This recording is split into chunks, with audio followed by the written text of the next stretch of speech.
They both walked the streets again, just thinking about anything to pass even more time. It wasn't until Trevor looked at the watch on his wrist that he groaned in dismay. I have to go. My mom's starting to make me take piano lessons. It sucks, dude. Well, maybe skipping it will help? He smirked in good nature and barked a laugh when Trevor shot him a gawking expression of disbelief at even the mention of it. Are you crazy? My mom will for sure lose it. Then you should probably get going now. Oh, and don't overexert yourself. Get it? Yeah, right. I won't. Later, Caleb, and be careful with the Tuscan raid. Yeah, I will.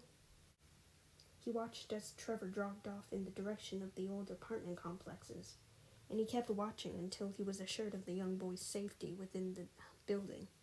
He took a leisure step forward and continued down the sidewalk, but suddenly he was tugged backward harshly by unseen hands.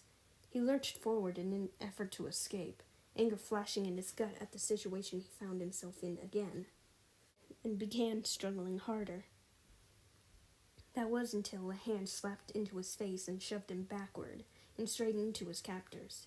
He got a sharp blow to his gut, making his legs drop beneath him and almost fall to the ground, had it not been for the hands keeping him from doing so. He coughed in pain, but looked up shakily at the sudden voice beginning to speak.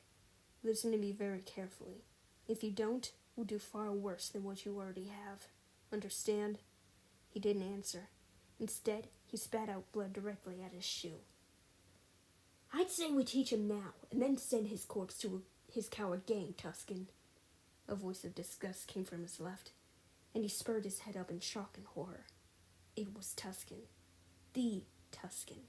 The very same Tuscan that was known around for being ruthless and the bare-handed beast.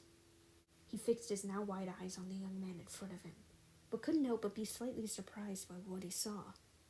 It was a kid that looked to be around his own age, with dark hair, eyes, and slightly tanned skin. There was also a slight scar on the side of his cheek, and he was brought back to the story of him facing off against 10 grown men, with that being the only thing he gained from the fight.